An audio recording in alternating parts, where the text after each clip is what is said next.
Hello guys, what's happening? It's Eric Backer, naturopath from New Zealand and author of Candida Crusher. Have you checked out my website yet, yeastinfection.org, and done the quiz? There's a really good male quiz you can do on there, okay? I'd like you to go and do that one to see if you've got mild, moderate or severe yeast infection. The quiz has been completed by lots of people from around the world. It's the world's best online yeast infection quiz. It's cost me a lot of money and a lot of time to make this quiz. And I guarantee you, you won't find a better quiz, so make sure you complete that one. How to tell if you have male yeast infection? It's a question I get asked from time to time. Well, it's not hard to tell.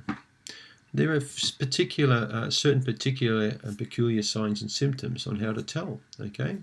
I've covered this in some other videos, but not with this particular question.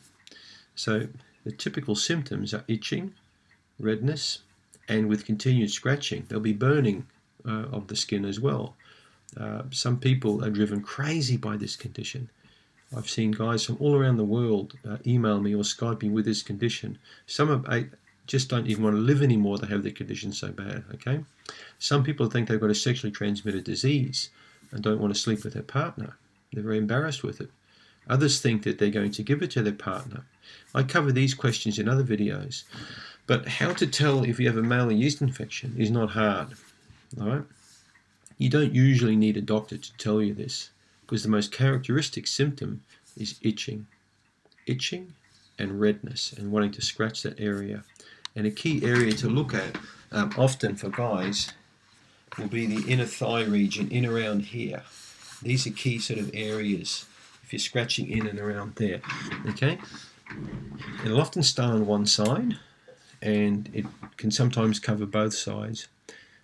It can cover that whole sort of region. So the whole private part could be affected. The penis could be affected. The scrotum could be infected. So yeah. And this little bug, it likes moisture, it likes darkness, and it likes sugar. These are things that it feeds on. So ask yourself this question. Are you drinking a lot of beer? Are you eating a lot of sweet foods? What is your diet like? Are you into hygiene? Are you having showers or baths quite regularly? If you've got these symptoms, the key thing is to have a shower twice per day. In the morning and in the evening. And I want you to put on clean cotton undergarments each time, okay? That's number one. Number two, diet change.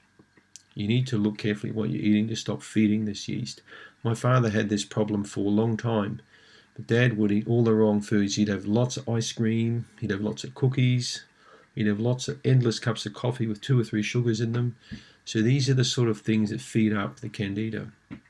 So you need to stop doing these things. Hygiene, dietary change, lifestyle change, okay? Another thing you can do in summer is to swim a lot, in the seawater particularly.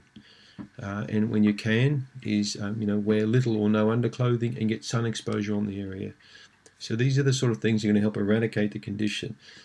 In other videos, I've talked more about the stress and the lifestyle responses that you need to look at if you want to eradicate this. You can get rid of it. It's going to take between 3 to 6 months. Check out my other videos, and they'll explain a lot more about eradication. Thanks for tuning in.